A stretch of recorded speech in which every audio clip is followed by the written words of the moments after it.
CM योगी ने मंत्रियों को जिले की जिम्मेदारी सौंपी। सीएम योगी आदित्यनाथ ने मंत्रियों को जिले की जिम्मेदारी दी है, जिसमें उन्हें जिलों में रात गुजारने और स्थानीय समस्याओं को हल करने के निर्देश दिए गए हैं।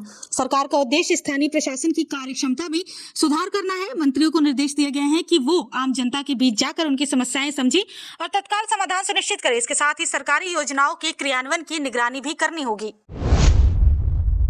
दूषित पानी से मची तबाही, दर्जन भर लोग बीमार।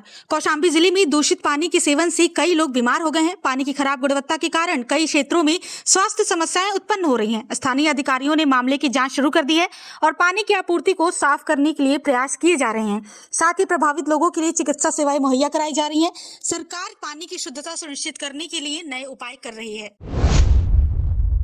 देवरिया में ओवरब्रिज से जाम की समस्या हल। देवरिया में लंबे समय से यातायात जाम की समस्या को हल करने के लिए एक नए ओवरब्रिज का निर्माण किया जा रहा है। इस ओवरब्रिज के बनने से स्थानीय लोगों को रोजाना के जाम से राहत मिलेगी। परियोजना के तहत यातायात की सुगमता बढ़ाने के लिए सड़कों का विस्तार और सुधार किया जा रहा है। इसके साथ ही व्यापार और परिवहन में भी तेजी आने की उम्मीद है। निर्माण कार्य जल्द ही पूरा होने की संभावना है।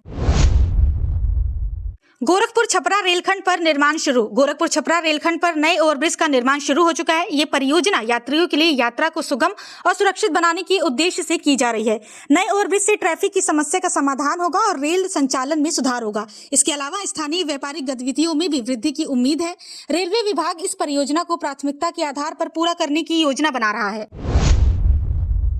सीएम योगी ने टटोली गोंडा की नब्ज। मुख्यमंत्री योगी आदित्यनाथ ने गोंडा जिले का दौरा किया और वहां की बिजली, सड़क और शिक्षा की खराब स्थिति पर अधिकारियों को कड़ी फटकार लगाई। उन्होंने कहा कि बुनियादी सेवाओं में सुधार जरूरी है और इसके लिए ठोस कदम उठाए जाने चाहिए। इस दौरान उन्होंने स्थानीय प्रशासन को लोगों की समस्याओं को प्राथमिकता देने और सरकारी योजनाओं को सही तरीके से लागू करने के निर्देश दिए। योगी ने विकास कार्यों की समीक्षा की और जनता से भी बातचीत की। सरकारी कर्मचारियों के लिए दिवाली पर विशेष योजना। उत्तर प्रदेश सरकार ने सरकारी कर्मचारियों के लिए दिवाली पर एक विशेष योजना की घोषणा की है। इस योजना के तहत कर्मचारियों को अतिरिक्त बोनस और सुविधाएं दी जाएंगी। सरकार का उद्देश्य त्योहार के समय कर्मचारियों को आर्थिक सहायता प्रदान करना है, जिससे वो अपनी जरूरतों को पूरा कर सकें। इसके अलावा कर्मचारियों की संतुष्टि और कार्य क्षमता बढ़ाने के लिए अन्य लाभकारी योजनाएं भी लागू की जा रही हैं। बिजली कटौती पर अफसरों को फटकार। मुख्यमंत्री योगी आदित्यनाथ ने गोंडा जिले में बिजली कटौती की शिकायतों पर अधिकारियों को कड़ी फटकार लगाई। उन्होंने कहा कि बिजली आपूर्ति में सुधार के लिए तत्काल कदम उठाए जाएं और स्थानीय लोगों को निर्बाध बिजली उपलब्ध कराई जाए। सीएम ने यह भी कहा कि सरकारी योजनाओं का सही क्रियान्वयन सुनिश्चित करने के लिए अधिकारियों को जिम्मेदारी लेनी होगी। उन्होंने बिजली आपूर्ति से संबंधित समस्याओं पर भी विस्तृत चर्चा की और समाधान के निर्देश दिए।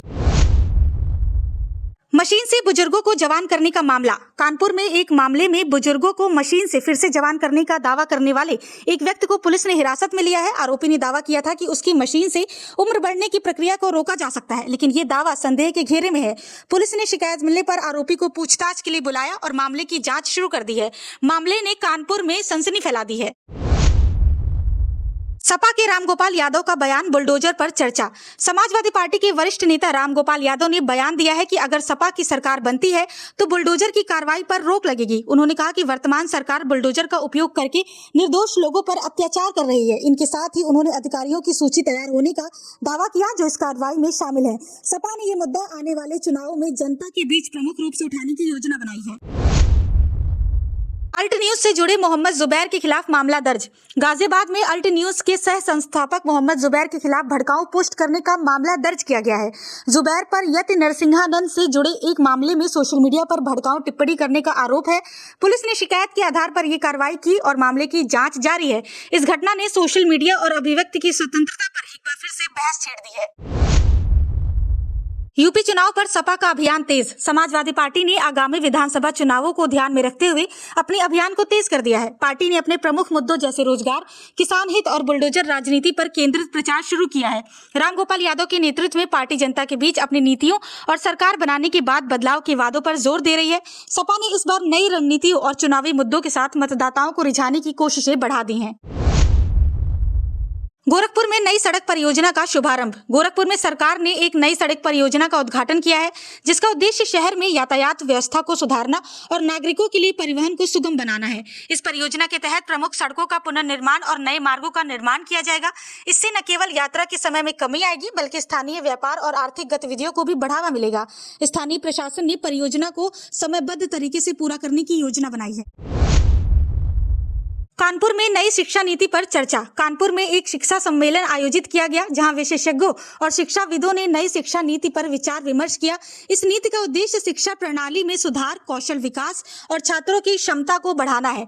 बैठक में स्कूलों और कॉलेजों में आधुनिक शिक्षा तकनीकों को अपनाने, डिजिटल शिक्षा के प्रसार और रोजगार परक शिक्षा पर जोर दिया गया है। सरकार नई नीति के तहत गुणवत्तापूर्ण शिक्षा सुनिश्चित करने के लिए कई कदम उठा रही है। लखनऊ में स्मार्ट सिटी परियोजना की समीक्षा। लखनऊ में स्मार्ट सिटी परियोजना की समीक्षा बैठक हुई, जिसमें अधिकारियों ने परियोजना की प्रगति पर चर्चा की। इस परियोजना का उद्देश्य लखनऊ को तकनीकी रूप से उन्नत, पर्यावरण संवेदनशील और नागरिकों के लिए सुविधाजनक बनाना है। इसमें स्मार्ट ट्रैफिक सिस्टम, डिजिटल सेवाएं और हरित क्षेत्रों का विकास शामिल है। बैठक में अधिकारियों ने विभिन्न चरणों की समीक्षा की और तय किया कि अगले कुछ महीनों में महत्वपूर्ण प्रगति सुनिश्चित की जाएगी। यूपी में बिजली संकट पर सीएम की बैठक। यूपी में चल रहे बिजली संकट पर मुख्यमंत्री योगी आदित्यनाथ ने एक उच्च स्तरीय बैठक बुलाई, जिसमें बिजली कटौती और आपूर्ति में हो रही समस्याओं पर चर्चा की गई। मुख्यमंत्री ने अधिकारियों को तत्काल उपाय करने और ग्रामीण क्षेत्रों में बिजली आपूर्ति सुनिश्चित करने के निर्देश दिए। सरकार ने ऊर्जा उत्पादन में सुधार के लिए भी नई योजनाओं पर विचार किया है। ये बैठक राज्य में बिजली की स्थिरता बनाए रखने और जनता की समस्याओं को हल करने पर केंद्रित थी। लखनऊ में स्टार्टअप को बढ़ावा देने के लिए योजना। लखनऊ में युवा उद्यमियों और स्टार्टअप्स को बढ़ावा देने के लिए सरकार ने एक नई योजना की शुरुआत की है। इसके तहत नवोन्मेषी उद्यमों को वित्तीय सहायता, मार्गदर्शन और तकनीकी सहयोगन प्रदान किया जाएगा। इस योजना का उद्देश्य युवाओं को आत्मनिर्भर बनाना और राज्य में नवाचार की संस्कृति को विकास करना है। सरकार ने इसके लिए विशेष फंड की व्यवस्था की है, जिससे स्टार्टअप्स को शुरुआती चुनौतियों से निपटने में मदद मिलेगी। अलीगढ़ में रोजगार मेले का आयोजन। अलीगढ़ में सरकार द्वारा एक बड़े रोजगार मेले का आयोजन किया गया, जिसमें हजारों युवाओं ने भाग लिया। मेले में विभिन्न सरकारी और निजी कंपनियों ने रोजगार के अवसर प्रदान किए। इस पहल का उद्देश्य राज्य में बेरोजगारी को कम करना और युवाओं को रोजगार के अवसर प्रदान करना है। मेला कई उद्योगों से जुड़े नौकरियों का प्लेटफॉर्म बना, जहाँ उम्मीदवारों को रोजगार परामर्श भी दिए गए। राज्य सरकार इसे हर साल आयोजित करने की योजना बना रही है। वाराणसी में मेट्रो परियोजना का काम शुरू। वाराणसी में लंबे समय से प्रतीक्षित मेट्रो परियोजना का काम शुरू हो गया है। इस परियोजना का उद्देश्य शहर में यातायात को सुगम बनाना और प्रदूषण कम करना है। मेट्रो से यात्रियों को बेहतर परिवहन सुविधा मिलेगी और इससे समय की भी बचत होगी। इस परियोजना को सरकार की प्राथमिकता दी जा रही है और इसे समयबद्ध तरीके से पूरा करने का लक्ष्य रखा गया है। वाराणसी मेट्रो से शहर के विकास को नया आयाम मिलेगा। आगरा में पर्यटन के लिए विशेष योजना। आगरा में पर्यटन को बढ़ावा देने के लिए राज्य सरकार ने एक विशेष योजना की घोषणा की है। इस योजना के तहत ताजमहल और अन्य ऐतिहासिक स्थलों के आसपास बुनियादी ढांचे का विकास किया जाएगा। साथ ही पर्यटकों के लिए बेहतर सुविधाओं और सुरक्षा उपायों पर ध्यान दिया जाएगा। सरकार का उद्देश्य घरेलू और विदेशी पर्यटकों की संख्या बढ़ाना और पर्यटन से राज्य की अर्थव्यवस्था को सशक्त बनाना है। योजना में इको फ्रेंडली पर्यटन को भी शामिल किया गया है। प्रयागराज में गंगा सफाई अभियान की शुरुआत। प्रयागराज में गंगा नदी की सफाई के लिए एक बड़े अभियान की शुरुआत की गई है। इस अभियान के तहत गंगा के किनारे बसे गांवों और शहरों में जागरूकता कार्यक्रम आयोजित किए जाएंगे और गंगा में कचरा फेंकने पर सख्त पाबंदी लगाई जाएगी। सरकार ने इस अभियान के लिए विशेष धनराशि आवंटित की है और गंगा की स्वच्छता को सुनिश्चित करने के लिए आधुनिक तकनीकों का उपयोग किया जाएगा। प्रयागराज कुंभ से पहले इस अभियान को पूरा करने का लक्ष्य है। मुरादाबाद के कारीगरों के लिए विशेष ट्रेनिंग। मुरादाबाद में सरकार ने स्थानीय कारीगरों और शिल्पकारों के लिए एक विशेष प्रशिक्षण कार्यक्रम की शुरुआत की है।